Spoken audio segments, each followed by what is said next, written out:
Hello and welcome to the John Ark Show. Today we're going to interview neurosurgeon and carnivore diet expert Dr. Anthony Chaffee. Residing in Australia, he is a well-known neurosurgeon who believes in the carnivore diet, and he's also a big believer in cutting fruit and vegetables out of your diet because doing so can have considerable health benefits. Before we begin, I want to encourage you to subscribe to our channel for free. You can like, comment, and follow us. We're going to have a lot of great celebrity interviews coming up, so make sure to click on that notification bell so you can be notified every time we upload a new episode. We'd also like you to post a link to today's show on all your social media to help spread the word. Now let's say hello to Dr. Anthony Chaffee. Hello, Anthony. Welcome to the John Ark Show. How are you today, Doctor? I'm doing very well. Thank you very much. How are you? I'm very well. Glad to have you on the show. We've been tracking your comments on social media, and they're interesting, so we wanted to speak with you. Oh, good. Well, thank you very much. So, Anthony, you are a strong proponent of both the carnivore diet and the elimination diet of fruits and vegetables. On a practical level, can you tell us what that means and what sort of benefits does one derive from both the carnivore and the elimination of fruits and vegetables? Yeah, absolutely. So yes, I am, and the reason being is that biologically, evolutionarily, humans are carnivores. That's what all of the best data shows. That's what all the best information shows. And eating in a species-specific manner, you're going to optimize your health and longevity. The reason being is obviously first and foremost, you're getting appropriate nutrition. You're getting exactly what you need. But the most important thing, and the reason behind the elimination side of things, is that plants' natural defense is by using toxins. They have all sorts of different protections to stop them from being eaten by bugs and animals. But one of their main deterrents is being poisonous and using toxins. We know this because most plants out there are inedible. We call them inedible, meaning that they will cause significant harm or even death if we ingest them. But the ones that are quote unquote edible, they don't actually.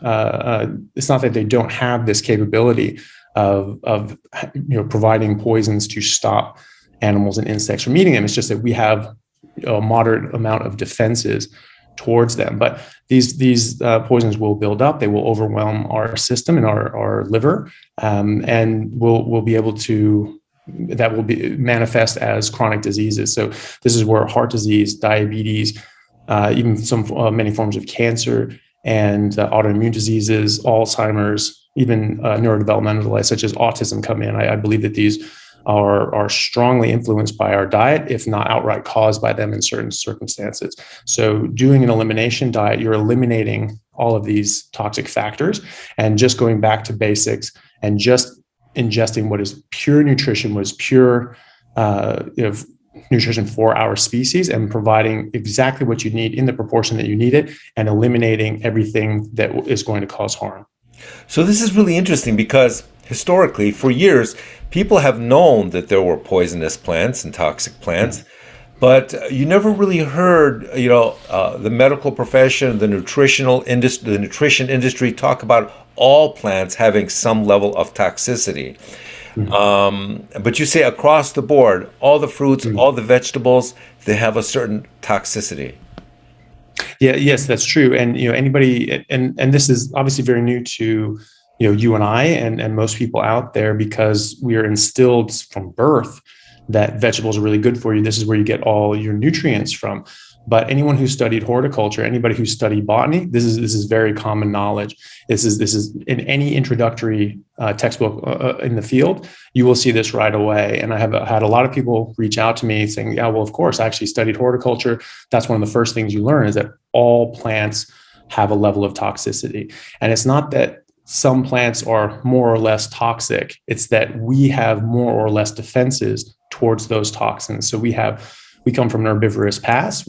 At one point, our ancestors were purely herbivorous, about 8 million years ago. And then our hominin ancestors actually split off because they started eating meat. And they started eating more and more meat and more and more meat. And that's how that divergent evolutionary path took.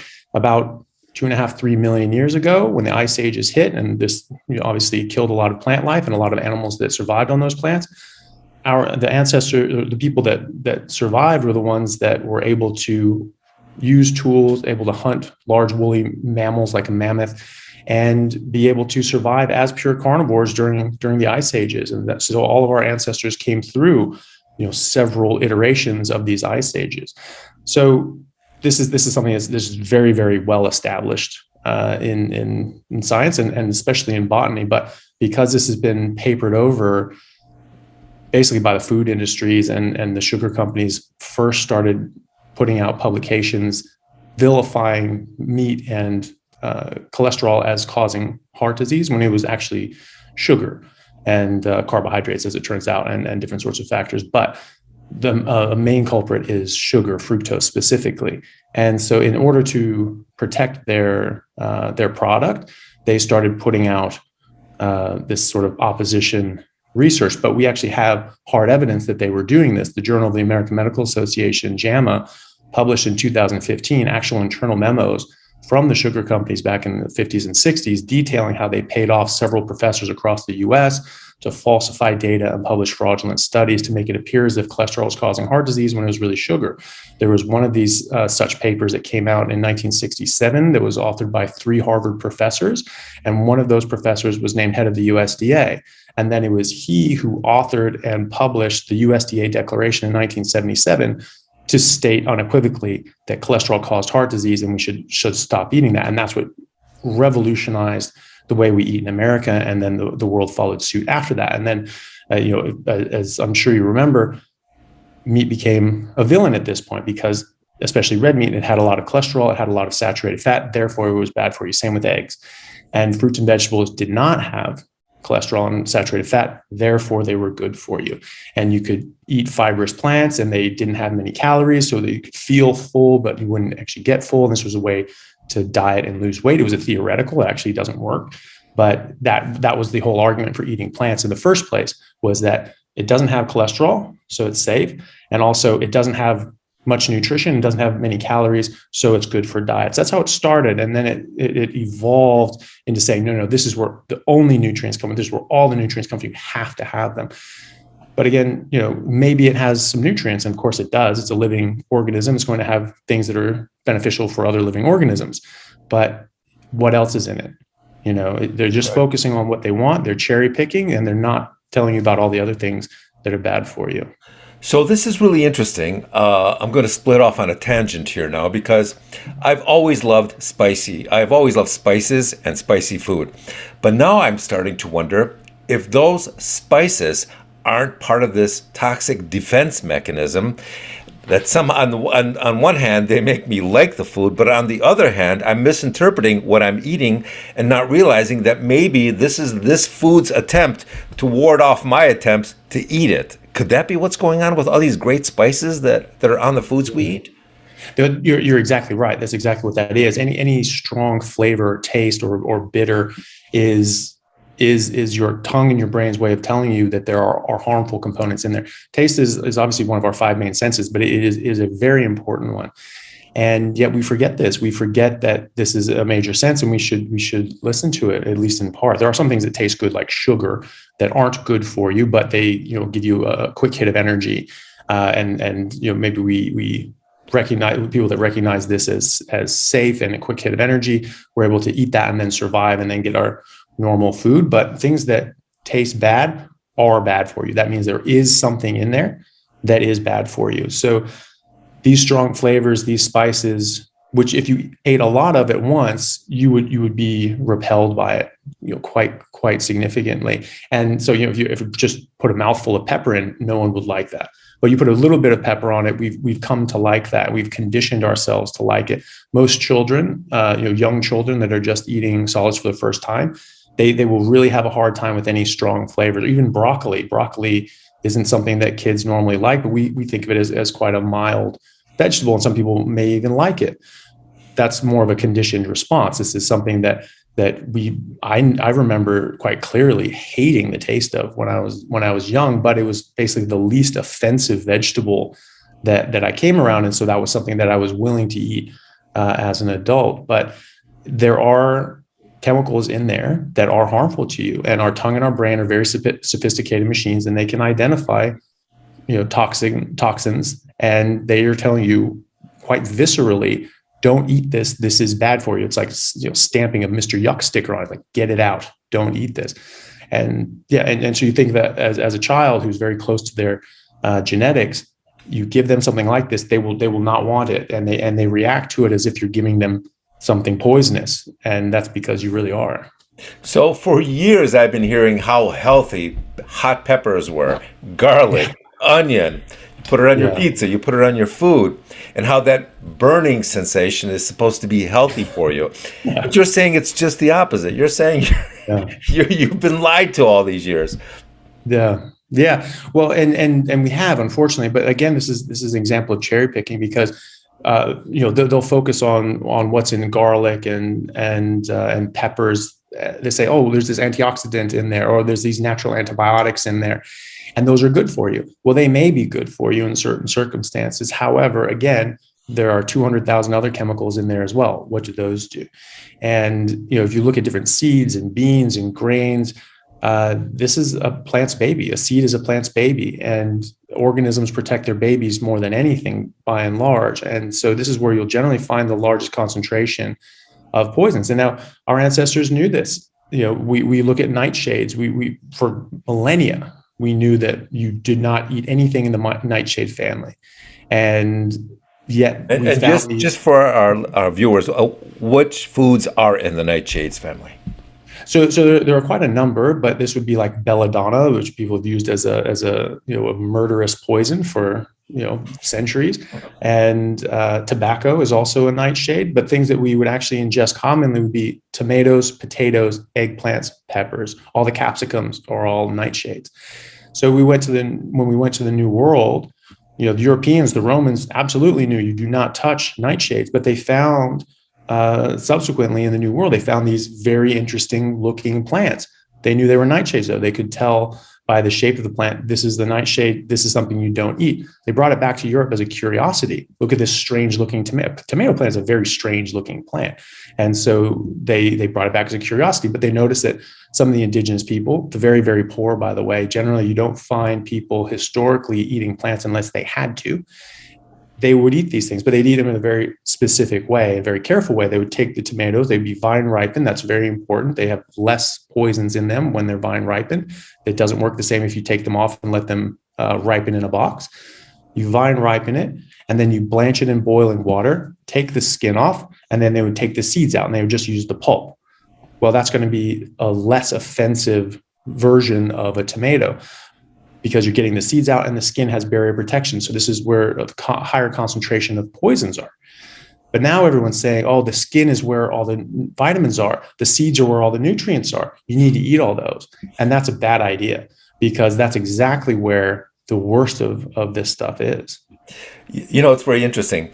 You mentioned capsicum, which is in some of these spicy foods, but it's also in the pepper spray, which people use to defend themselves. So, we are essentially using it to both feed ourselves and to ward off danger, just like the plants and the vegetables are doing. So there's an interesting parallel, though, people don't really realize. Well, yeah, that's a very good point. I mean, this is a caustic, noxious substance, and we're putting this on our turkey. Why would you do that? But we are just in the middle of a situation where we don't really realize how bad of a situation we are. I equate it to the ancient Romans when they had lead pipes, and you had people generationally living with low-grade lead poisoning. Right. And so people thought, they grew up and they just saw, this is how you age, and this is how you grow old, and you have these problems, and that's just normal. And then somebody figured out eventually, no, this isn't normal. This isn't right. We're not seeing this in other places. Why is this only happening here? And they figured out that it was lead pipes. Well, right now the world is living in a second iteration of lead pipes. We're all eating vegetables. These are bad for us. But because we're living on the inside of this, we just see everyone else. Well, that's just how you just age. You just get diabetes. You just get heart disease. Everyone just gets Alzheimer's. Well, 40 years ago, they didn't. And I'm sure that I ask everyone this, but when you were a child, do you remember the elder generation? Did they have to go to old folks' homes? Did they all get senile, or were they living at home? Generally, by and large, people would live at home. My great grandfather was born in 1875. He died in 1975 at home. He was older and he was, much more frail, but he was still complete. He had his complete use of his faculties. And that's something that people don't realize. And also, we've known as geneticists for roughly 20 years that genetically, chromosomally, humans are supposed to live 120 years on average.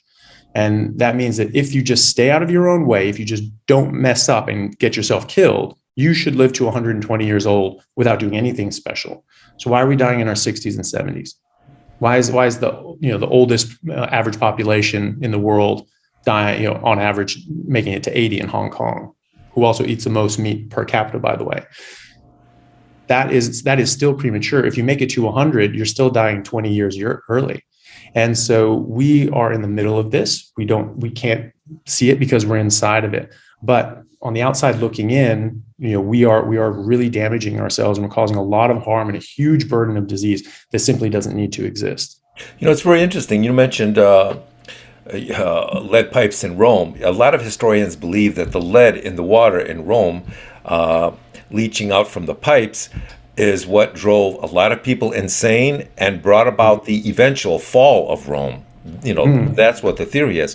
And so when you don't shine a light on this phenomena and everybody just assumes that these nice, healthy vegetables and fruits are helping you, you're blind to it. You don't realize what's going on. The spiciness, the spicy foods burning the inside of your mouth. It's got to be healthy, but really, once you see what's going on, it makes perfect sense. If it's burning, it's got to be an irritant of some sort. Something's got to be off.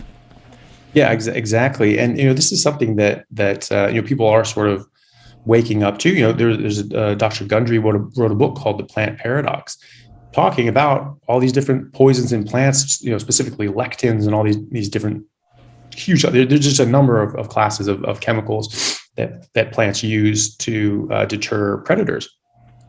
And he wrote this entire book talking about how harmful plants can be, and yet he still says, oh, but you should still eat a plant-based diet. And I think that's it's surprising, but I think it's a very good example of just how ingrained this is and just how brainwashed we've been through this period of indoctrination over the last 50 years, that vegetables are really good for you. And even though he wrote an entire book with hard evidence showing that plants are really trying to not die. And I was told when I was taking cancer biology 20 years ago at the University of Washington in Seattle, that all these different plants had carcinogens. They were looking at it from a cancer perspective, and that Brussels sprouts had 136 known human carcinogens in it. 20 years ago, we knew this.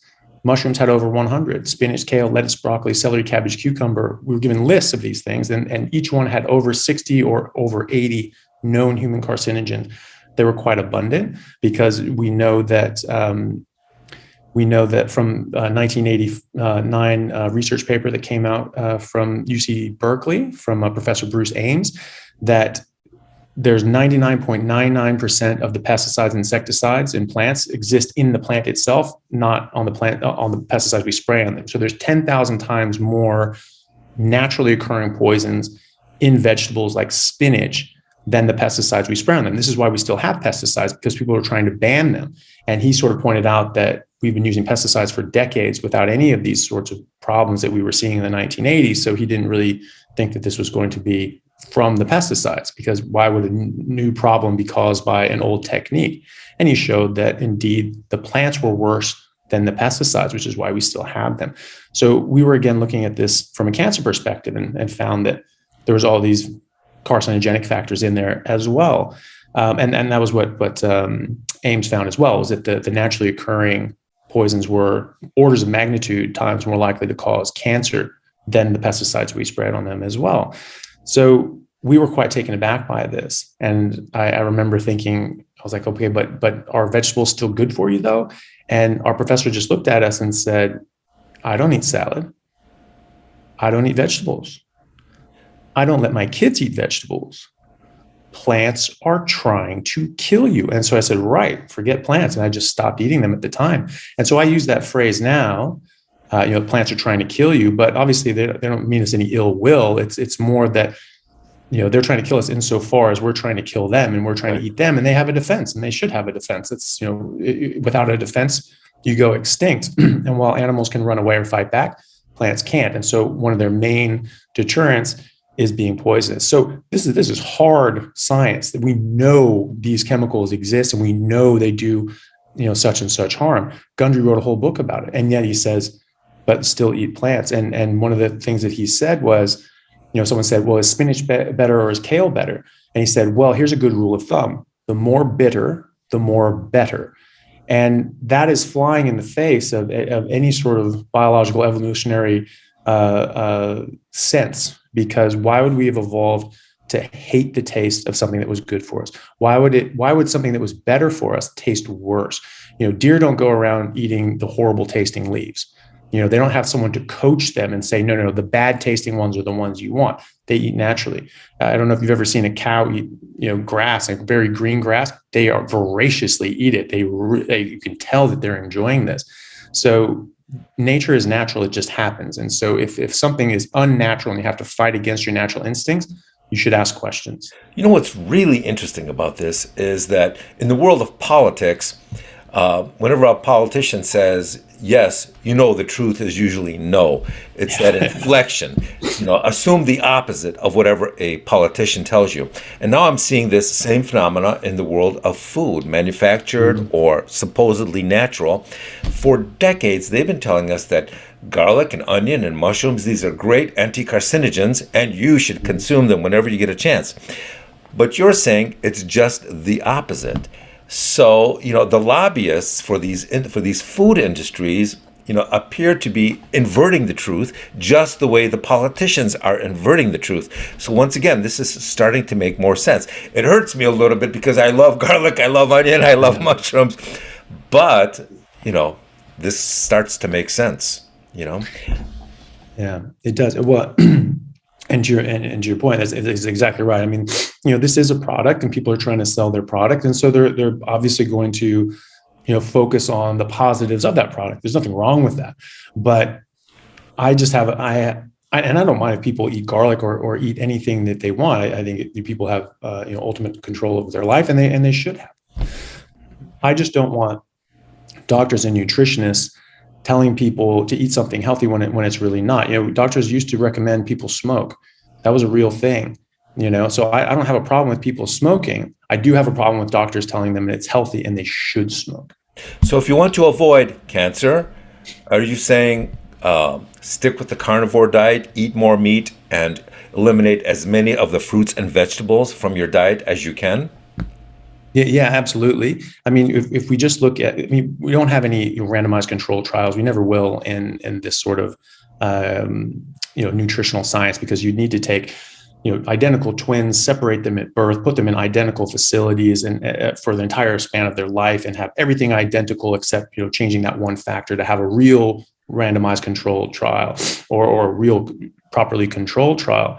We can't do this in humans. We can do this in animals. Actually, animal nutrition is actually quite a hard science, whereas in human nutrition, it's more nutritional epidemiology, and it's there are quite a lot of bad studies along with the good. However, there is a lot of other evidence and information that exists outside of the randomized controlled trial. One of them being when we ultimately changed our consumer habits in America based on the 1977 guidelines, things changed rapidly. So in America, we reduced our fat cholesterol intake by 30%, reduced red meat by 33%, increased fruits and vegetables by 30 and 40% respectively, and increased sugar and grain consumption as well.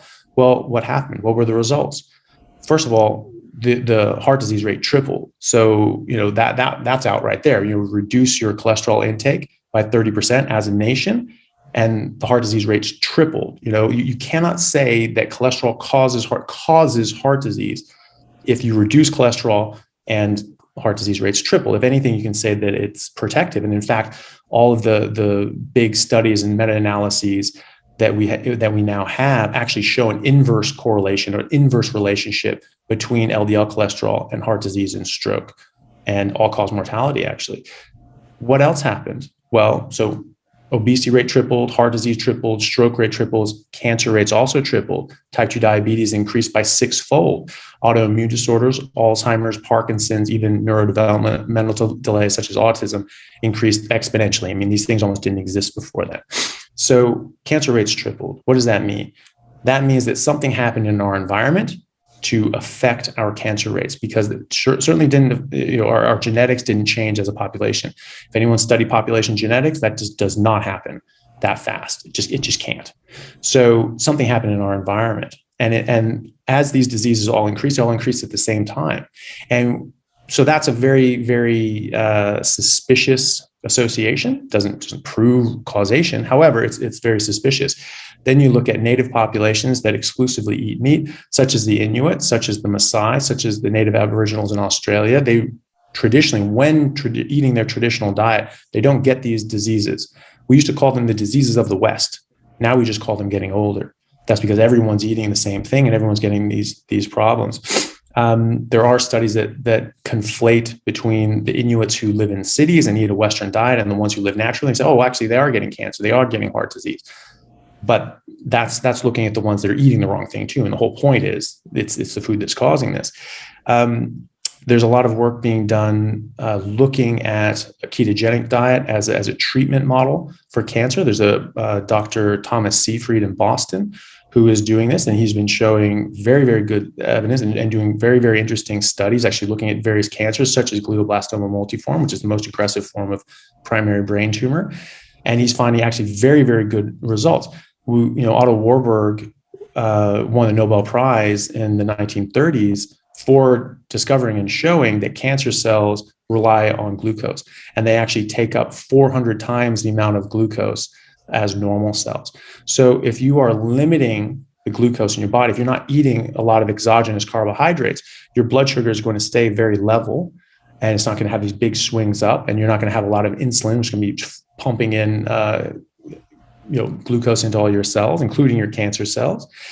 And so you're going to be starving off these cancer cells first and foremost. And then, glutamine is another thing that they run on as well. And Seyfried's finding ways of limiting that also. But there's also something called the metabolic model of cancer, as opposed to the genetic model of cancer, where previously it was like, well, you get these genetic changes, and then eventually you get metastatic carcinoma.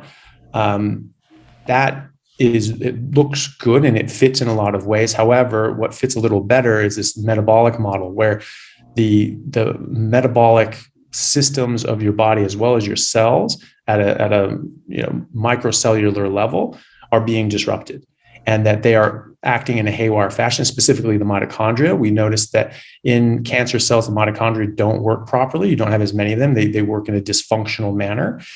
And on a ketogenic diet, we find that your mitochondria actually work much, much better. And their respiratory rate are much better. They're much more healthy, and you have much more of them. So you're making more energy for your cells, and they're not acting in a dysfunctional fashion. And in fact, people like Dr. Seyfried and other research groups and even treatment groups around the world are putting people on a ketogenic diet or a carnivore diet and actually reversing cancers. A lot of cancers. There's a Paleomedicina in Hungary, I believe. They've been doing this for years now, and they've been noticing that they can actually really turn cancers around quite significantly just with dietary changes. And I don't think they recommend not getting the traditional treatments, but these people are getting much, much, much better outcomes as the people that are just doing conventional treatments alone. The only thing that they can't shrink entirely are glioblastoma multiforme, but they find that they don't grow, which is just unheard of for a GBM. But they have patients that have been several years on a carnivore diet with a GBM, and the thing has just not moved, which is not normal. Where are the greatest health benefits of eliminating fruits and vegetables from one's diet coming from? Is it the reduction of sugar and insulin levels, or is it the elimination of the toxins which they introduce into your system? Where are the benefits coming from? It's certainly going to be a combination of that, and also just providing your body optimal nutrition, because that's something that we are depriving ourselves of the essential fatty acids, saturated fats, and even cholesterol. Cholesterol is a very essential nutrient. That's where all of your main hormones are made from. They're all made from cholesterol, testosterone, estrogen, progestogens, mineralocorticoids, glucocorticoids. These are all made from cholesterol, and you die without it.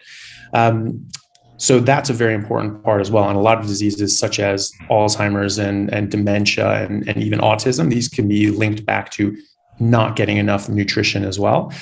It depends on what you look at, because obviously, inedible plants will just kill you. So there are toxins in plants that cause serious harm. And if you're eating some of these more toxic ones like nightshades, then you're going to get a lot of harm. But I think that the major uptick in disease over the last 50 years has largely been caused by sugar. Sugar is a drug, just plain and simple.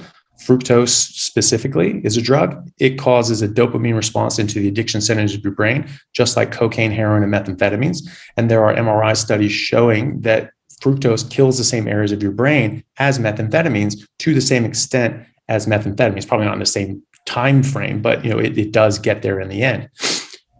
Fructose has also been shown by the University of California, San Francisco biochemistry department to be metabolized and broken down into the same byproducts as alcohol.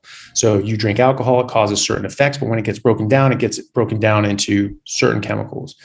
Fructose breaks down into those same chemicals, and those chemicals cause harm as well. And so you get the same diseases and toxicities from those breakdown products of fructose as you do from ethanol. So you get fatty liver disease, cirrhosis, peripheral insulin resistance, which is type 2 diabetes, and even heart disease and implicated in cancer and even Alzheimer's, because Alzheimer's is being called type 3 diabetes now because this is more of a metabolic issue. Yes. Yeah, and so this has to do with insulin resistance of the brain. And which, interestingly enough, when you go onto a carnivore diet or even just a ketogenic diet, you switch your main your main energy source to your brain from glucose to ketones, which ketones are your brain's primary energy source. That I learned that in biochemistry 20 years ago, and there are a lot of biochemists that say this, but for some reason, in the age of arguing over these little points in diet, people are saying no, glucose is your primary.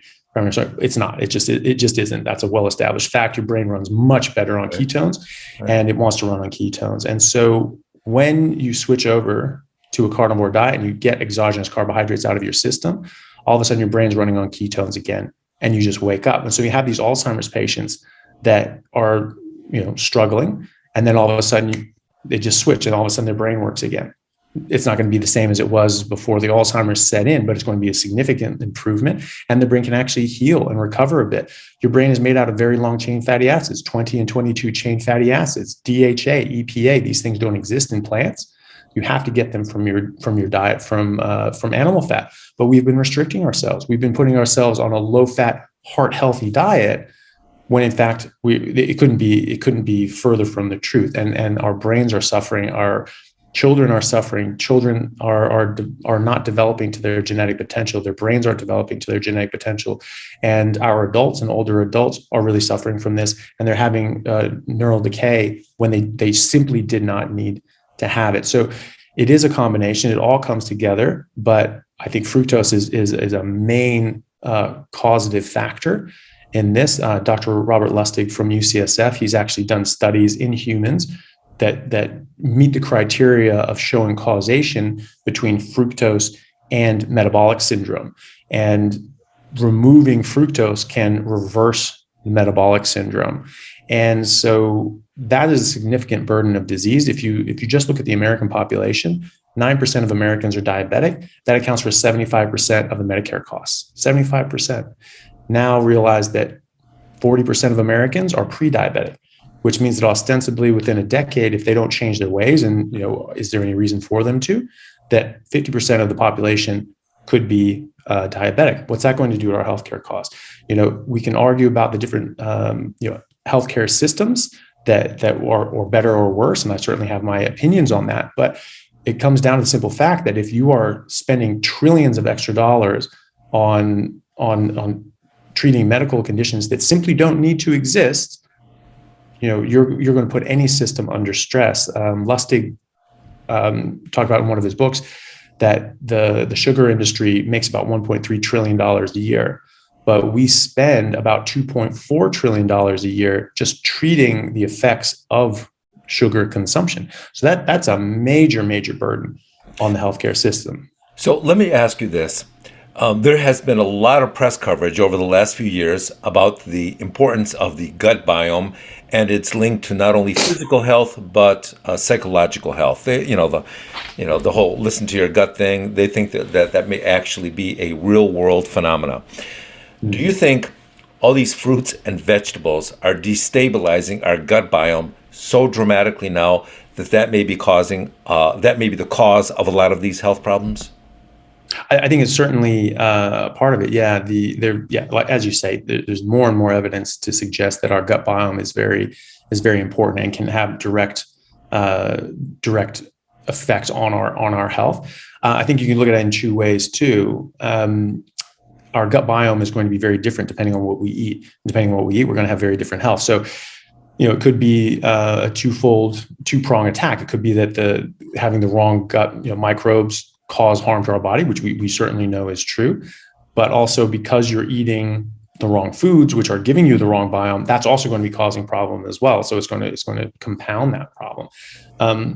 Sugars, fruits, especially grains, things like gluten and lectins. These things cause something called leaky gut.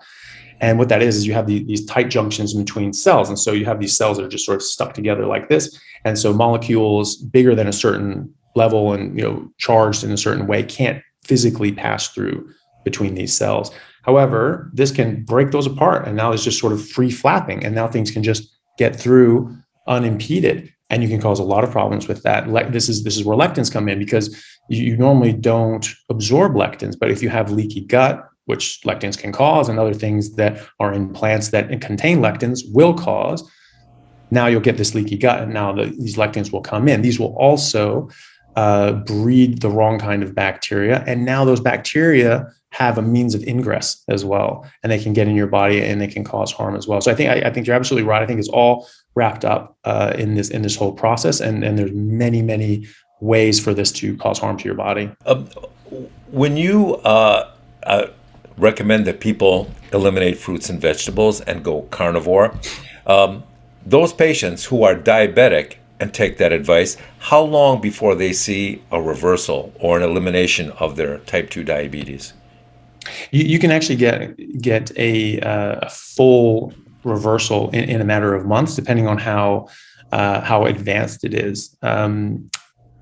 You'll get benefits right away, though, and you'll start seeing that your blood sugars start to normalize. You'll start needing less and less medications, especially the oral medications. You'll start needing less. If you're insulin dependent, you'll start needing less and less insulin, which is also a benefit for type 1 diabetics, because now their blood sugars will be completely level and they just need a background dose of insulin, and that will carry them through the entire day. They don't need to take insulin right before every meal or everything they eat or drink. They just have that background dose, and that's all they need. For type 2 diabetics, we generally see this in roughly 2 months, 2 to 3 months. A good example of this was my mother. She did this. She was a 25-year type 2 diabetic. She was then insulin deficient, so she was insulin dependent, so she had to inject insulin, and she was on quite a high dose of this, and she was on 3 oral medications. 1 month on a carnivore diet, she started, she didn't feel good at first, and she felt a bit tired and drowsy, but I pointed out that she hadn't been checking her blood sugar, and she's a diabetic, and now she's not eating carbohydrates, so maybe her blood sugar's down, and it was too low. And so she started noticing that and tapering off her medications. After 2 months, she'd come off all 3 of her oral medications and was down to a minimal dose of her insulin, and her HbA1c, which is a marker of 3-month glucose control of your blood sugar control. It went from 8.9, which is quite high, down to 6.1, which is high normal for a non-diabetic.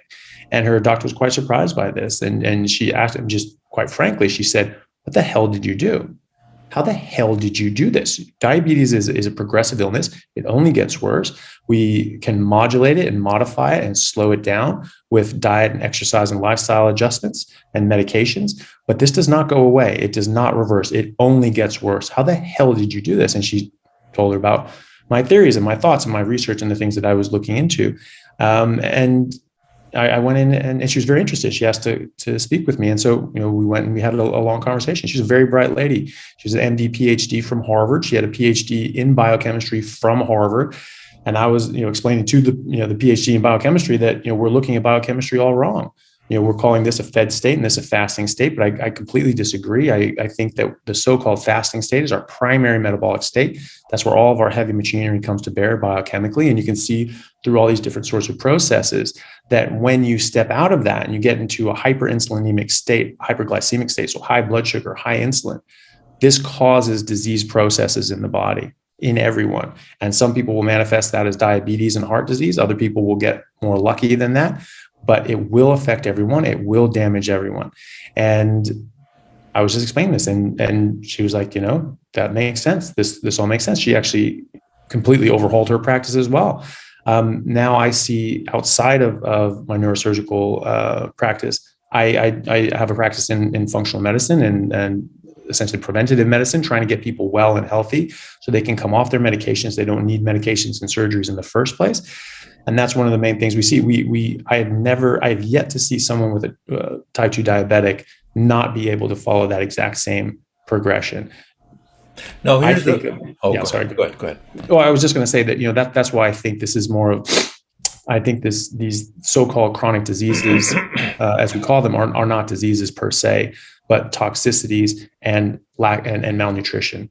So, buildup of a toxic buildup of species inappropriate diet and a lack of species-specific nutrition, namely too many plants, not enough vegetables. And I think of type 2 diabetes simply as sugar and carbohydrate poisoning, or alcohol poisoning as well, because it can do the same thing. But that's how I think of it. It's a poisoning response. It's a poisoned response. And if you just remove the poisoning goes away. And that is exactly what we see with diabetes, with heart disease, with autoimmune disorders as well. It's really interesting to me. In fact, I'm fascinated by how many high-level medical professionals still don't know that by dramatically reducing your carb intake, you can make a lot of the diabetes symptoms go away. It's amazing to me. They all want to give you the medicines rather than tell you to approach it from the elimination perspective. Eliminate the carbs. Yeah. Absolutely. And this is something that we actually have known. Western medicine has sort of changed its focus in a lot of respects, because 100 years ago, we were using a ketogenic diet to control diabetes. We were already using that. This is something that's well documented going back literally into the late 1800s as something that we could use to modulate and mitigate the effects of both type 1 and type 2 diabetes. We've also known since the 1800s from the work of Dr. J.H. Salisbury, for whom the Salisbury steak is named, that if you put people on a pure red meat and water diet, you can reverse diseases such as rheumatoid arthritis, Crohn's, ulcerative colitis, gout, and this was very helpful in treating tuberculosis as well. People's immune systems were much stronger. They were able to fight this off more. He wrote an entire book called The Relation Between Alimentation and Disease, arguing, as I argue, that it's the food that is causing these diseases. And if you just remove these foods and just eat red meat and water, you will remove these diseases. You will not have these problems. Let me ask you, what about people who are in the advanced stages of the illnesses you just mentioned? Can moving to this diet, this red meat diet, can it also help them, or are they too far gone? No, it absolutely can help them. I think there are certainly people that would be most benefited by these because they're so strongly affected by them. Now, you can get to a point of no return and where damage is done and you can't reverse all of that, but it will reverse a significant portion of that and it will get them much better than they were anyway. And it's certainly going to be far better than continuing the poisoning process. I mean, you can have, permanent damage, but this will halt and arrest the process and reverse quite a bit of it as well. So it's very, very important for them as well. There was even a study that looked at using a ketogenic diet as a treatment modality for Alzheimer's patients, and they found that they had better efficacy in a high-fat ketogenic diet in treating Alzheimer's than every medication that had ever been trialed for Alzheimer's. So this can definitely benefit them. Now, for a lot of people, as they get older, their memories tend to get worse. Is it possible that their memories are getting worse because of the buildup of the toxins that they've been consuming from fruits and vegetables all these years? And if they stop that consumption of fruits and vegetables, that it could improve their memories over time? Is that possible? Yeah, yes, absolutely. And it will improve their memories. It will improve their cognition. To what degree, it's hard to say because, as I said, there can be damage done. We see on MRIs as people age, we have a certain amount of age-related atrophy where the brain just sort of shrinks. That we call that normal aging, but obviously that's not a good thing. And obviously there's something else going on there to cause that atrophy. One of those things is peripheral insulin resistance and glucose intolerance, so that you can't actually get energy to the brain. So you go carnivore, now all of a sudden you're getting ketones into the brain. It's going to wake up instantly. Within a day or two, your brain is going to work better. Also, there are tons of different poisons. Fructose is again implicated in Alzheimer's as well. But there are a lot of other things that can cause damage to the brain. Lectins is a good example of that. Again, it's actually been shown that these can track up your vagus nerve from your gut and get into the substantia nigra and kill the dopamine producing cells in your brain, and actually is associated with Parkinson's. Okay, so that's bad, and removing that can significantly help. So, a lot of people suffer with colon cancer, and the doctors will also always ask you, do you have colon cancer in your family? And of course, you have diverticulitis and colon polyps. Is it possible that the body is growing these polyps in an effort to sort of fight off the toxins being introduced by the vegetable consumption, and that the reason it runs through a certain family or genetic line is because those families consume the same foods that their parents consumed, their grandparents consumed, and so it's the consumption, the familial consumption, generation after generation, which is causing the ongoing appearance of colon cancer in a family line. Is that possible? It's very possible, absolutely, and there are genetic factors as well, and so there are certain genetic populations that we can test for and just say, okay, you have this genetic factor, you're at an increased risk of colon cancer. But most diseases, you need a genetic predisposition and an environmental trigger. It's called genetic penetrance. So maybe you have identical twins and they have gene X, and 60% of the genetic twins, identical twins that will have gene X will get that disease, and 40% won't. So it's like, why is that? They have a gene. Well, it's not one-to-one. It's not like Huntington's disease. You get the gene for Huntington's, like basically you're going to get Huntington's disease. That's purely genetic. And then there are things that are purely environmental, like getting your arm cut off. There's nothing in your genetics that's going to predispose you for your arm falling off when you're 32. So everything else is in the middle. You have to have a genetic predisposition and environmental trigger. So you can have cancer run in the families. It certainly can happen, but you're exactly right, because families tend to take on the habits of their parents and their grandparents, and so you'll see this consistent behavior. And that's one of the things with type 2 diabetes, is that there's certainly some genetic susceptibility there, but also you're having people that are eating the same way. And so you have parents that are eating a lot of sugary food and drinks, and they're feeding their kids that way, and their kids grow up that way. And then those kids have kids and they do the same thing. And so you're absolutely going to see that. And I think it can be a combination of both. You will have people that are genetically susceptible, but absolutely, if you have families doing the same thing, you're going to get the same outcome, especially in these sorts of diseases, which are absolutely perpetuated by the wrong diet. As far as polyps are concerned, I don't know anything that's suggested that this could be a defensive mechanism, but there are a lot of states, again with hyperinsulinemia, where you have high insulin, and this drives a lot of weird disease processes. You get darkening of the skin folds, you get polyps and skin tags all over your body. you could potentially get these as polyps as well in your intestine. And then when you go onto a carnivore diet or even a ketogenic diet where you're just not eating carbohydrates and your insulin calms down a bit, these things reverse. And we actually do see that in people that eliminate these things and eliminate carbohydrates from their diet. Their polyps actually do go away. You mentioned diverticulitis, diverticulosis. For those who don't know, diverticulosis is an outpouching of the distal colon, of the last bit of the colon, right before the rectum, and it's just sort of it looks like little balloons are just bubbling out, like this blowing bubbles off the surface. These can become infected, and that's called diverticulitis, and it can be life-threatening, and you can have a big chunk of your colon have to be removed.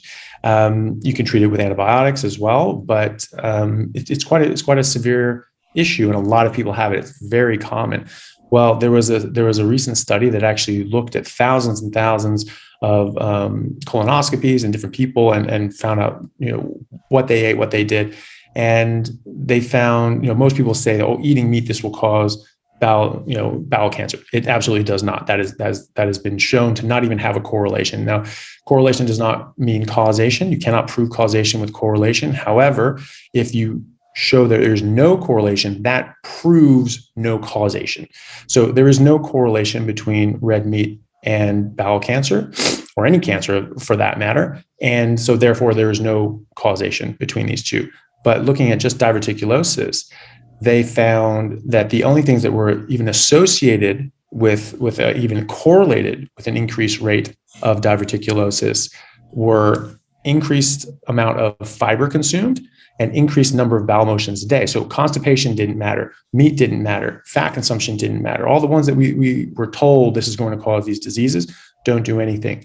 More fiber and more bowel motions a day cause this. And the way I think of it as this is like heart failure, where you're pushing against high blood pressure, which also is caused by hyperinsulinemia.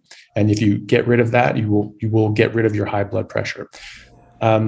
So you're having your heart pump against a high pressure gradient for years and years and years, and eventually it just wears out, and you get heart failure. It becomes big and baggy, and it's not pumping strongly because it's worn out. That can happen with your colon as well.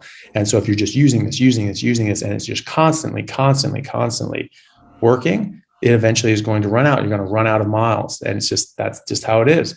On a carnivore diet, you will absorb 98 to 99% of the food that you eat. So you'll have very little waste, and it'll be very low volume as well. So you're putting much less stress on your bowel as well, and so you're not going to have that.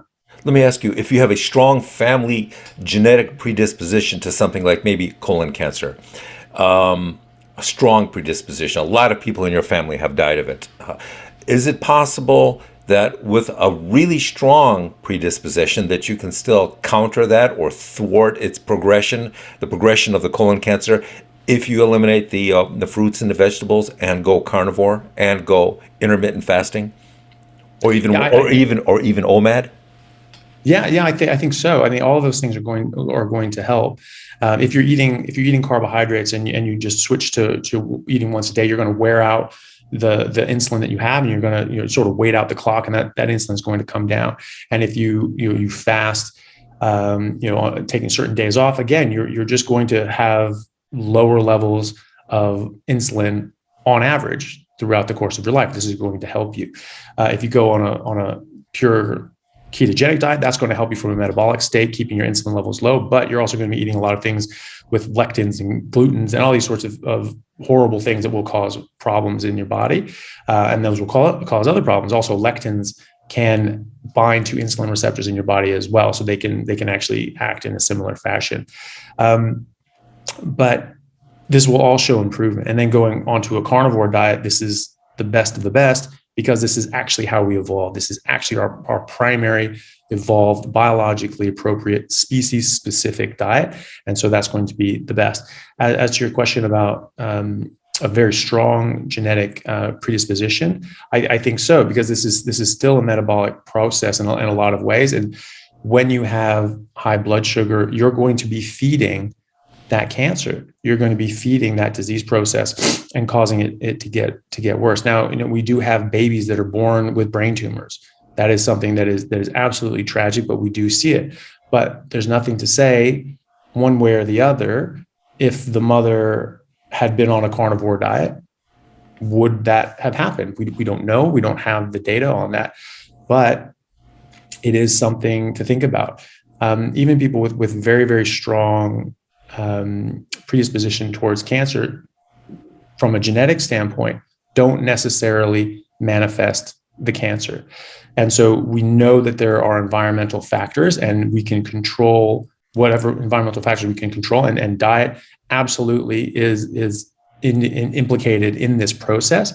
If you remove that out, you're going to be in a much stronger position. Let's take, ulcerative colitis, for example. If you have uncontrolled ulcerative colitis, almost everyone who has ulcerative colitis will get, colon cancer in their 20s. And so a lot of people getting into their 20s, if they're having, bad disease, they will get a total colectomy, and they'll have to get very complex surgery just to be able to defecate normally. And they might actually have to be using a stoma bag for the rest of their life in some cases. That's a very difficult situation. If you go on a carnivore diet, that will go away, and you will not get that problem. You will not have to have a total colectomy. You will not get cancer. You will not, because this is stopping that process cold. Salisbury showed this in the 1800s. There was a book in 1975 called The Stone Age Diet by, I think his name is Vogtlin. I can't spell it, but it's a weird name. But he was a gastroenterologist. 1975 wrote this whole book just saying, hey, look, we are carnivores. This is the kind of animal we are. Here's the evidence for that. And in fact, you don't get these certain diseases and these problems if you don't eat plants at all. And then 1977 hit, changed everything. So we knew this, and this was in the literature, this was in peer-reviewed publications all the way up into the late 70s, and then bam, the door got shut on any outside chains of thought besides cholesterol is bad and vegetables are good. This is a real goldmine of information, I have to tell you. The industry has been heavily promoting synthetic meats recently, which I instinctively, without doing much research, I instinctively distrust. What do you think of the synthetics? I think that's a very good instinct. Nature's natural. Why are we eating something that we have to process in a lab? If we can't get, you have to do a lot to extract protein out of, say, peas. That's a very difficult process. And, if it was something that was naturally available to us, we wouldn't have to go through these processes. If that was what we evolved on, it would be naturally available to us. So people think that if you just put these amino acids and these fatty acids and this combination of different macronutrients and micronutrients, that you'll get something that's good. But they don't take into account all the different poisons that are in there, the different lectins and, right. Gluten and different toxins, hormone disruptors. They cause all sorts of hormonal disruption. You have nutrient blockers. They have actually, like things like tannins will actually stop your body from absorbing nutrients.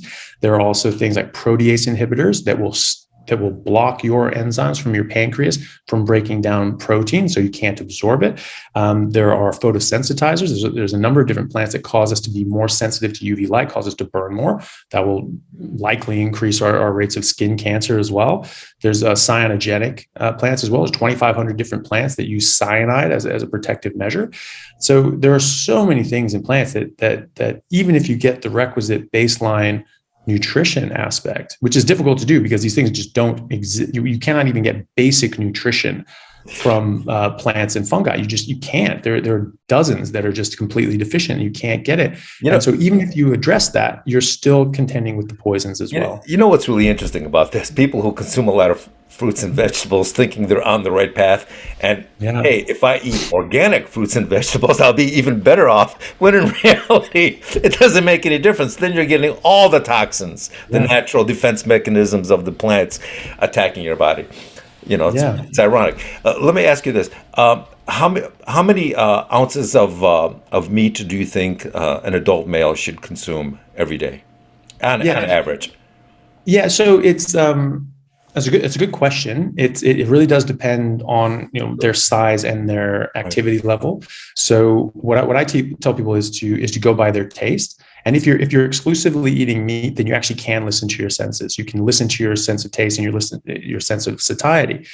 Carbohydrates disrupt your hormonal signaling pathways on hunger. They screw up your hunger signaling pathways. So your brain actually thinks you're starving to death. This is why we overeat constantly, and we don't feel like we're overeating. We're hungry and we want to eat, and so we eat something, and it's too much, and it's too much, and it's too much, and we slowly put on weight. And there's hormonal reasons, and insulin is a factor in there as well.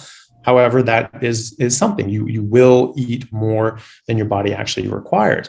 At more calories, you're getting less nutrition, but that's a different thing. That's a different topic. But tell me if the following is a fact or if it's a myth.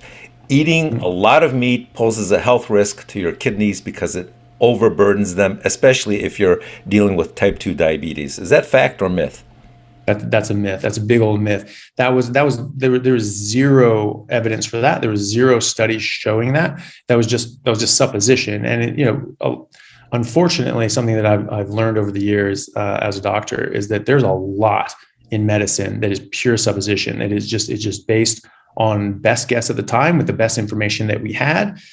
And unfortunately, then it just got repeated and repeated and repeated. It's ended up in textbooks, and people just go, "Yeah, that's what it is." But they don't actually go back and look, what is that based on? What is the evidence for that? So there was no evidence. It was just thought that you have to cleave off nitrogen from proteins as part of the utilization of amino acids, and these get turned into ammonia, which then get turned into urea. And high or low urea can be a marker of kidney health. Okay, urea is actually also your body's strongest antioxidant, so it's actually not a bad thing to have a little higher levels of. Okay, that was a guess. That was a supposition. It turns out it's wrong. They actually did studies looking at this. They found there's no association with increased protein and kidney dysfunction. And in fact, I have patients that have had chronic kidney disease and kidney failure who have reversed their chronic kidney issues by going on. Really? Yeah, absolutely. How severe was their kidney failure? Was it end stage? And how long did it take to reverse on the Carnivore? So there was one lady, she wasn't my patient, but I spoke with her. She was on dialysis. So she was absolutely end stage. And in 9 months, she came off dialysis. And her doctors were screaming at her, "You are going to die. You're going to kill yourself. You cannot do this." And she just said, "No, I trust it. I trust this is the best thing for my body, and I'm just going to do it." In 9 months, she came off of dialysis. She actually regained normal kidney function after that. I have a good friend of mine that when I was first researching all of this, he was getting kidney failure. He had something like 19% kidney function, and he sort of made some comments about how he was 35 and he didn't think he was going to live to see his daughter graduate high school, and he was very distraught by this. And I just talked to him. I just said, "Hey, listen, there are a lot of things in plants that actually cause a lot of kidney damage, like oxalates. Oxalates get banged up in your kidneys. They form crystals in the tissue of your kidneys and damage them severely. People that eat a lot of spinach and with a lot of oxalates, they get tons of kidney stones, and they can get kidney damage. They can actually end up causing infections. I have never heard of this happening anywhere. I'm amazed that this has not gotten more media attention, because dialysis centers are making a fortune all around the world. And, if the word got out that, eliminating these veggies could help, rejuvenate your kidneys, that would be unbelievable. Let me ask you this.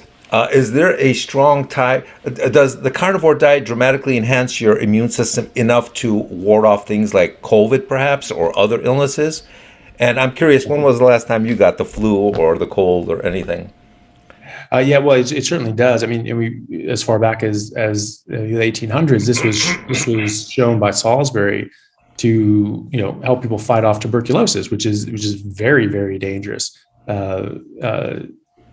infection. I mean, this killed so many people in the 1800s and early 1900s. Still kills. It's a major killer in Africa and sub-Saharan Africa and India today. So this is a very big killer, and this can sort of reverse that.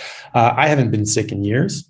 I really haven't been sick. I used to actually get colds very commonly, like every few weeks, maybe at least once every couple months. I would get a cold, and I would actually get pneumonia 2 or 3 times a year. X-ray confirmed pneumonia, where I'd have to go on antibiotics every year, because I had asthma since I was a kid. when I was an All-American and playing rugby with the U.S. national team down in New Zealand. It was during winter and it was very, very cold. And I got a very bad pneumonia, and that just sort of boxed my lungs ever since. And so every year I would get pneumonia. And so I'd have to clear this up. I haven't had it since. I haven't had to be on antibiotics since. I haven't really had anything. The worst I get is a bit run down. I feel a bit tired and just, not my normal self. And then I realized that everyone around me has the flu and they're all very sick. And I'm like, okay, is this what being sick is like now? My body's just a little run down because it's fighting off this infection, but I feel good. And sorry, just to finish up with my friend's kidney issues. He was at like 19% kidney function, and he decided to go on a carnivore diet. And he wasn't even a full carnivore diet; it was just close to 3 months. He went from 19% kidney function to 80% kidney function.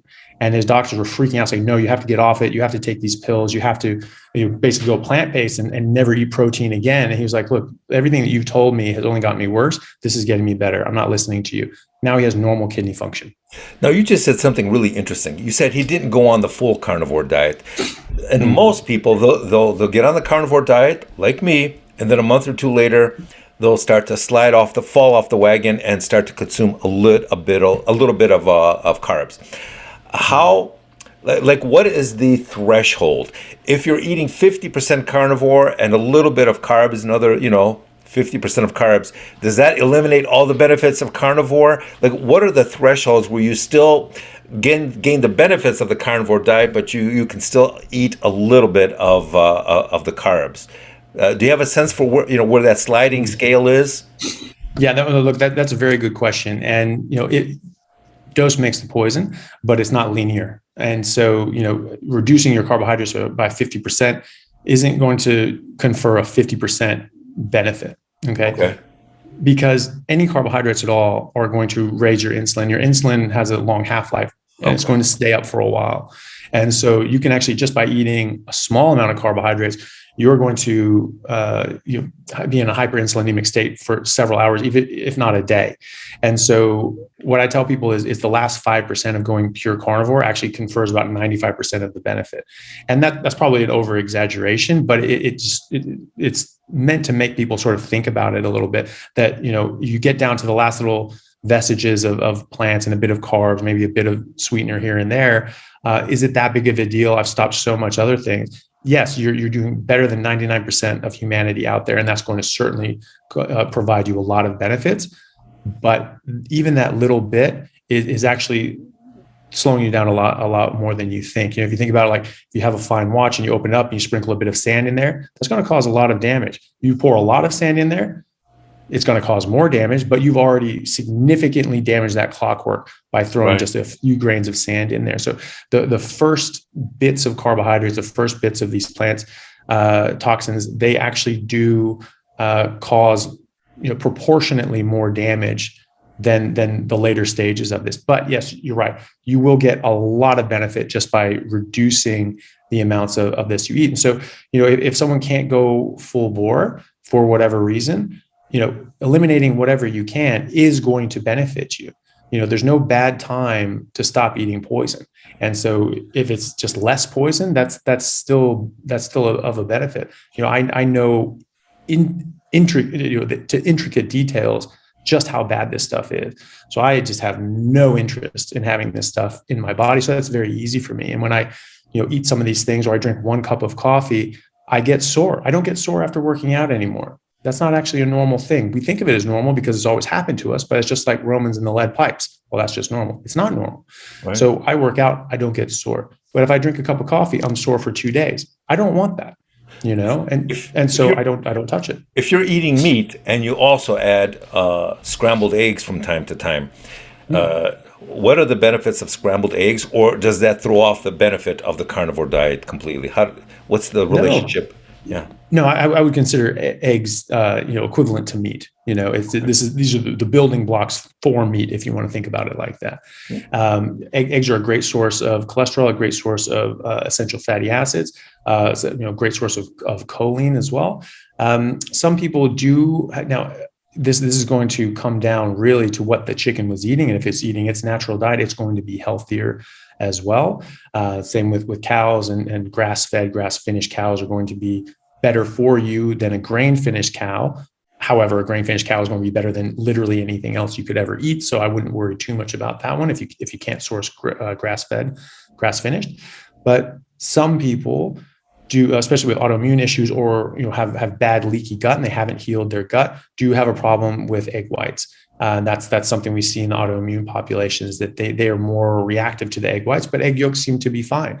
And so if you're someone who doesn't have a sensitivity to yolks or to eggs, then you can go ahead and eat them. Some people, if I do caution them, if they're trying to recover from an autoimmune issue, especially early on, that it's probably best to avoid eggs, or at least egg whites, for the first couple of months until their guts heal, and then they should have a problem with it. But by and large, eggs don't cause a problem. It's just in that small subset. Is it safe to eat organic eggs every day, 3, 4, 5 eggs a day? Is that safe, or is that not advisable? No, that's 100% safe. Yeah, I mean, there's a lot of people who have done that, and Vince Giorda? I can't remember. I can't remember his last name, but he was one of the original bodybuilders with this fantastic physique before the age of an abundance of steroids, where people were just sort of not even looking natural anymore. But he just ate steak and eggs every day. He would eat like a dozen eggs every single day. He did this for years, and the guy was in his, I don't know if when he died in his 70s or 80s, but the guy was in phenomenal shape and still had a phenomenal physique, until he was in his 70s or 80s, or whenever he passed away. And he ate eggs all the time. You also look at, this is more anecdotal, but it's interesting. You look at people who live over 100, you'll look for the oldest people in the world. I always see these stories every now and then since I was a kid, that they look at, okay, well, what did you eat? What do you eat?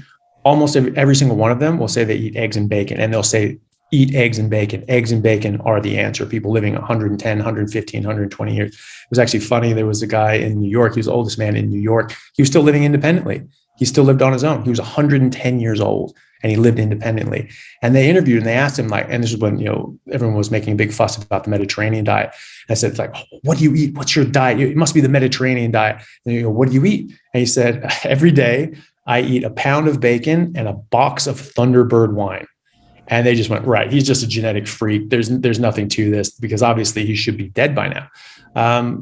But Thunderbird wine aside, the bacon, was what's doing it, and then probably offsetting the damage he was doing to himself with the wine. But these high fat meats and eggs are something that you will find in most of these long-lived people. So eggs are absolutely fine.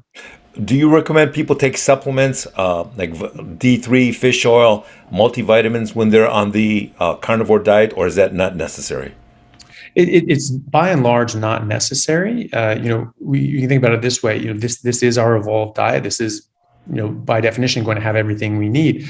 Cows don't take supplements if they're eating grass. Koalas eat eucalyptus. They don't need to take supplements either. So if you need to take supplements, then by definition, your diet is deficient. So a carnivore diet isn't, because that's what we evolved on. And so we wouldn't have made it through the ice ages. The Inuits wouldn't be here at all if you needed anything else except meat, because that's all they ate. And that's all we ate through the ice ages. Now, if you're not getting enough of whatever, for whatever reason, you might look into that. Some people aren't getting enough vitamin D. They're not getting out in the sun. People are very, afraid of the sun. People have vilified wrongly the sun. That's something that you'll notice, because I mentioned photosensitizers. But I live in Australia. They have a thinning or thinner ozone layer here. It's supposed to be more intense. I haven't worn sunscreen once. I've never burned once. And I just get more and more tan. It bothers people. They're like, that you shouldn't be able to do that, but I do, and that's just how my body works now. However, if I work inside all day, I sometimes work 130 hours a week in the hospital. I'm never seeing the light of day. So when I tested everything, all my hormone levels and vitamins and everything were all in optimal levels. My vitamin D3 was slightly low.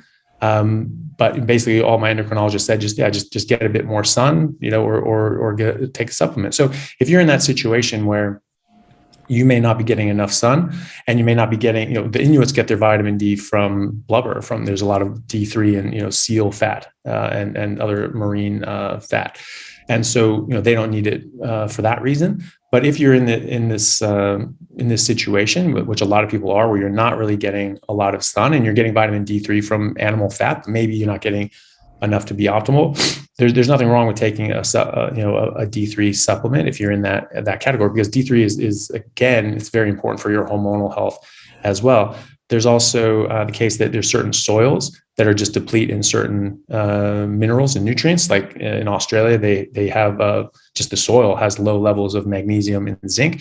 So the plants get low levels of magnesium and zinc. The animals who eat the plants get low levels of magnesium and zinc. But if you're eating animals, that's going to concentrate all the way up. And so you're just eating that, you should get normal levels. My magnesium and zinc levels were normal. They were just sort of low normal, but they were fine. And I didn't take any supplements. So, short answer is you can get tested, but you should be fine. The entire 1 meal a day eating phenomena is getting a lot of attention now. How much greater are the benefits of eating 1 meal a day to the benefits of eating with an intermittent, say, 8-hour fasting or 8-hour eating window? Is there an exponential increase in benefits when you go from normal intermittent fasting to 1 meal a day? What is your opinion? It's not something that I've looked in as closely as all that. However, I do know from taking biochemistry that it's the textbook teaches that after you eat high amounts of carbohydrates, your insulin levels stay up for 24 hours. Now, the intermittent fasting 8-hour window people are basically arguing that it comes down to a reasonable level after 16 hours, and then you're going to, and then it's safe to sort of eat in that. However, if you're just eating 1 meal a day, then your insulin level will be lower for longer. And I think that will confer a much greater advantage to your health and your performance as an athlete as well. I should say though that the intermittent fasting and just fasting in general or OMAD confers the most benefit if you're eating carbohydrates. And this is just allowing your body to let the insulin come down to more normal levels and go back into your primary metabolic state, which is the so-called fasting state, which I argue is our primary metabolic state. And then 1 day a week in the intermittent fasting circles, you don't eat at all. And now you have a longer period where you are, in a normal metabolic state. And I think that provides a lot of benefit. If you're on a carnivore diet, though, you don't really need to. You don't need to fast. I end up eating about once a day anyway, just because when you're eating high density nutrition, you just don't need to eat as often. You don't need to eat as much. And so it actually is a huge time saver, because I wake up in the morning, I'm not hungry. I don't need to make breakfast. I don't need to stop for lunch. I work all day, and maybe if I have time, I'll go to the gym, and then I'll come home and I'll have a big steak and a lot of fatty meat, and then I feel great. And so I end up doing an OMAD sort of habit, but it's not because I'm trying to limit myself. It's that I'm just not hungry. So you get a lot of benefit from fasting, huge benefit from fasting if you're eating carbohydrates. But you get that same benefit if you just go on a ketogenic or a carnivore diet, as shown by a number of studies looking at what's called a fasting mimicking diet, which is basically a ketogenic diet. And they found that you got the same benefits from fasting as you do from a fasting mimicking diet. So again, it's not that fasting that's, per se causes benefit. It's that, that fasting, puts you in the metabolic state that you're supposed to be in anyway. And that causes a huge amount of benefit. What do you think of adding butter or salt to your steaks or to your burgers? Is that a detriment in any way?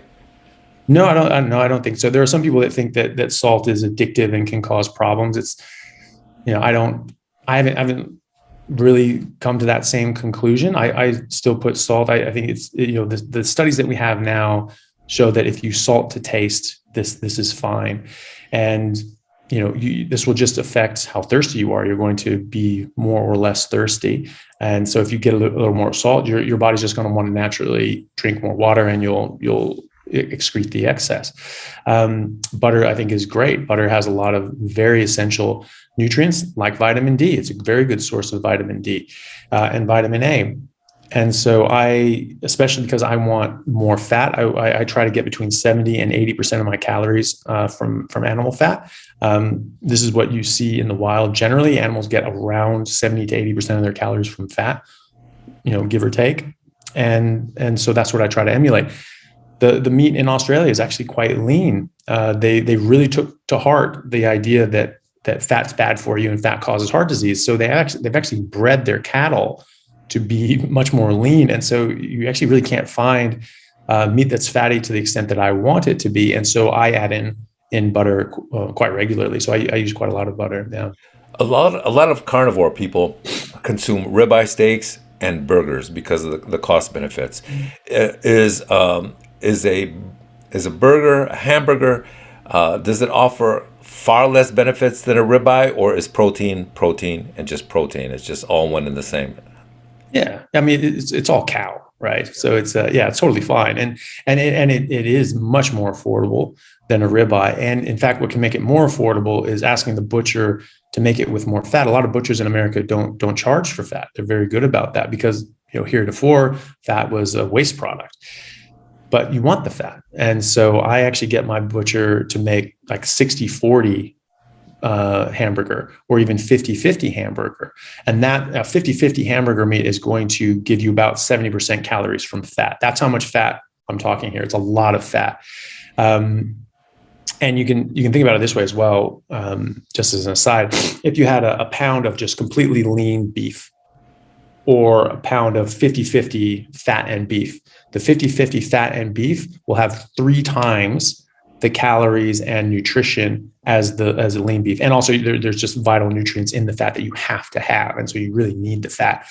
So this is actually a huge cost saver as well, because you're just physically eating less pounds of meat to get the same caloric intake and nutrient intake if you're eating fattier meat. So this ends up being a cost benefit as well. So yeah, I have hamburgers. Hamburgers is a great option. I would just say try to get fattier meat. Is the real benefit of the carnivore diet the fact that you're keeping your sugar levels low, or is the real benefit the fact that you're eliminating all the garbage carbohydrates? Where's the magic? I think it's. I think those are the main things. Is that having carbohydrates, having sugars, these things cause direct harm to our body. When you have high blood sugar, this actually physically damages your body. The glucose molecules physically fuse to other molecules. This is called a process called glycation, and it damages them. This causes a lot of disease processes. This is what kills diabetics: is chronic levels of high blood sugar, which damages their body. Also, high insulin levels. Just having high insulin really screws up your body. It really messes up with a lot of biochemical processes in your body, and it causes disease, a lot of different disease. So normalizing that and normalizing your blood sugar and not bringing in these exogenous carbohydrates and sugars will do so much for your body. And then you're also eliminating out all the different toxins that come with the carbohydrates as well. In the world of marketing, nomenclature is really important. There's a lot of power in naming something. Do you think if more people renamed carbohydrates as poisons, that they would get a better sense for what's really going on? Yeah, I absolutely. And I mean, this is why, people have jealously protected it, and why there are something close to 36 different words for sucrose. So because they try to hide it, and these are legally accepted terms for sucrose. Why is that? Dextrose, sucrose, and they call these things by different names to hide them, because people are starting to cop on that this is not something that they want. I think that sugar, honestly, fructose specifically, should be an age-restricted toxin, honestly, because it damages your brain and is addictive like methamphetamines, and destroys your body like alcohol. This is the worst drug around right now because it's ubiquitous. It is in everything, and it causes so much harm. And we give this to kids. This is in baby formula. The food, they know what they're doing. They're trying to get people hooked and addicted right away, and they want to move their product. And I'm all for that. But I'm not for people getting drugged unsuspectingly and becoming drug dependent just to feed the profit margin. Is the reason carbs are so addictive is because they're essentially sugar once they enter your body, like potato chips and French fries? It just and bread, it just turns to sugar immediately. Is that where the addictive power comes from? Yeah, and again to do with your blood sugar and your insulin. So when your blood sugar goes up, this is causing damage, and your body freaks out and raises your insulin to try to get this stuff out of there. Um, but when your insulin's up, it stays up, like we talked about. And now blood sugar is actually going low, and it'll go too low, and you'll feel rotten, and you'll feel horrible, and you'll think, I need energy. I need to eat carbs. You need to eat carbs in order to burn carbs. It's something that's been instilled in us for decades. That's obviously not true. We've known in biochemistry since we've been studying this that you make carbohydrates, you make blood sugar, glycogen, ketones, you make all the energy that you need when you're not taking them in, and you derail this process when you do take them in. So you get into this sort of cycle where you eat the carbohydrates, you feel good, you have a lot of energy, insulin stays up, your blood sugar is dropping, and you feel awful, and you don't feel good, and you have to eat, and you have to do something. And also, because of the carbohydrates, like I said, change your signaling pathways for hunger, you really feel like you're starving to death. So you really want to just eat. And that's a bit of an addictive process as well, because your brain is telling you that you're dying. And so this is a panicking moment. And so you have to eat. And and so you end up doing this. You eat more again, and your blood sugar goes up, your insulin goes up, and then it dips down again, and it dips up again. So you have this pattern that you follow of just eating carbohydrates and feeling awful, and then eating more carbohydrates. So that can do it as well. And then fructose itself just makes a dopamine response in your brain. So it's actually addictive, like a drug, like cocaine. And so it's a different kind of addiction. It's an actual chemical addiction in that sense. So yeah, so it hits you twice, really. A lot of people go on the carnivore diet. They try it for a month, like me, and then they fall off the wagon. They migrate back to the evil carbs for a little while, and then they'll try the carnivore diet again. What advice can you give people to stay on the wagon, or if they fall off, to get back on the wagon again? Yeah, I mean, the simplest thing is that you're not kicked off the team just because you slip up. I have a lot of people that try the carnivore diet. Friends of mine that professional rugby players, different areas in Seattle in particular, where I was talking to about going on a carnivore diet, and they tried it, and they just ate meat for a week or two, and they would tell me, like, I've never felt stronger, I've never performed better, I just felt so great.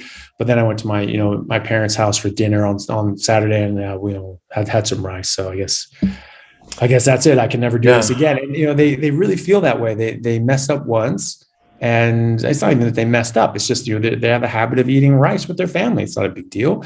And then they think, well, gosh, I didn't do it, therefore I can't do it. And I told them, I was like, well, you can just start again, right? You don't have to just give up, And they're like, oh yeah, I guess so. So don't be discouraged. Obviously. The more you slip up, you may slip up more and more, because you may think to yourself, this isn't that big of a deal. But if you're really committed to this and you really want to do this, just because you have, a bit of something sometime, just start again the next day. Just be like, okay, I don't want to do that again. And sometimes it's actually very reaffirming, because, people can be, when you're off of this for at least a couple of weeks, and then you introduce it back into your system, you'll actually see the full force of what this is doing to your body. And it actually feels awful. And so this is why I'm just completely averse to eating anything to do with plants and fungi, because they make me feel rotten, and I don't want that feeling. And so I talk to so many people, and they were on this for a couple of months, and they think, oh, well, just have some pizza, or they've been on a vacation, and they end up feeling rotten for another couple of weeks. And you can slip off of that and then just keep eating the stuff and perpetuating that awful state. But, a lot of people will look at this and just go, wow, I didn't realize just how much better I feel. I didn't realize how bad this stuff was for you. I got one dose of this stuff and I feel awful. I really don't want to do any of that stuff. So it can actually strengthen you. You just have to have the right mindset about it. I've been lifting weights since I was 17.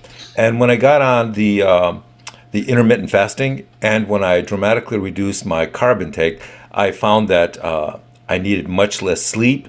My recovery time from workouts reduced dramatically. My strength got much better. And, I went from working out like 90 minutes a day to 2.5 hours without getting tired. By the way, what do you think the optimal workout time is? Is it an hour? Is it 2 hours? What do you think? At what point do we get diminishing returns? I think if you're on a carnivore diet, I think you can just keep going. Honestly, as long as Yeah. you're giving yourself, optimal nutrition. I certainly noticed that when I was playing rugby professionally, that I would train sometimes 8 to 10 hours a day, and I just could not get tired, and I just couldn't run out of energy.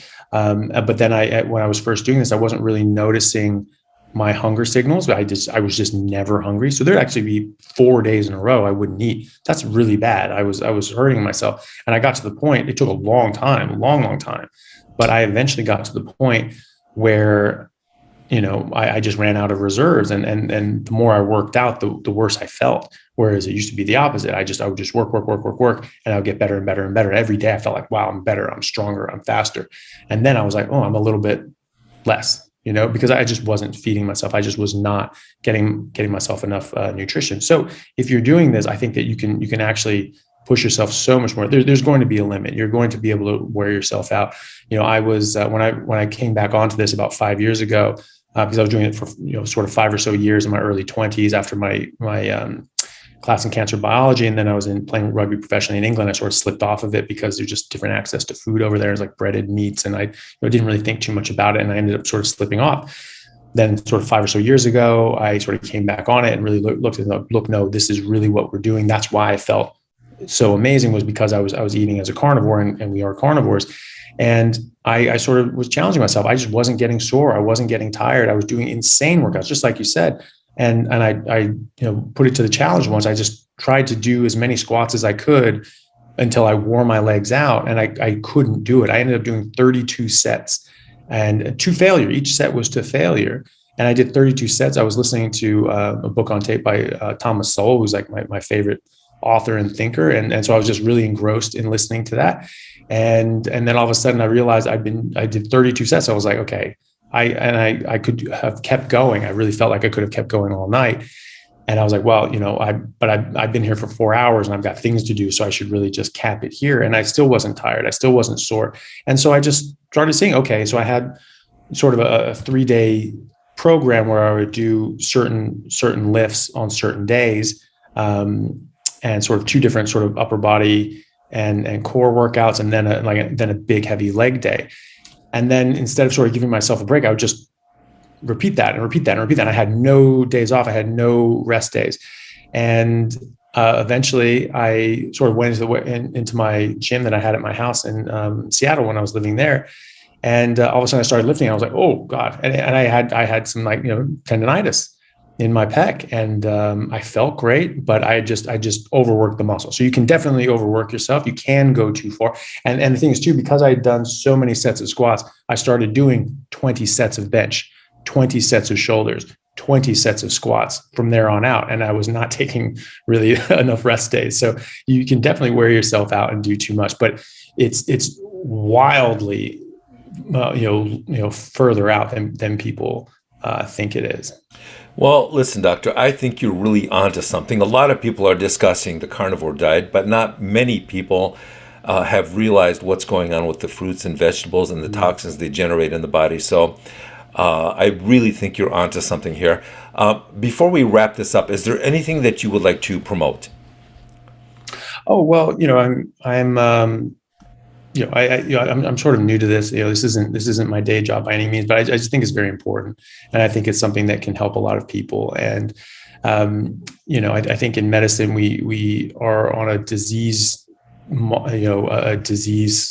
sort of modulating paradigm, as opposed to actually being in a healthcare profession and actually getting people healthy. And I think that's how we should approach this, and getting people healthy and removing these poisons so that people can actually live healthy lives. And so I have a YouTube channel, just Anthony Chaffee, MD, and I try to make different videos and talk to different people and just go over these topics and go over the hard facts and the evidence and the science behind this. And so I try to promote that and share that with people. I also have a podcast called The Plant Free MD, and that's on Apple, Google, and Spotify, and basically everything else.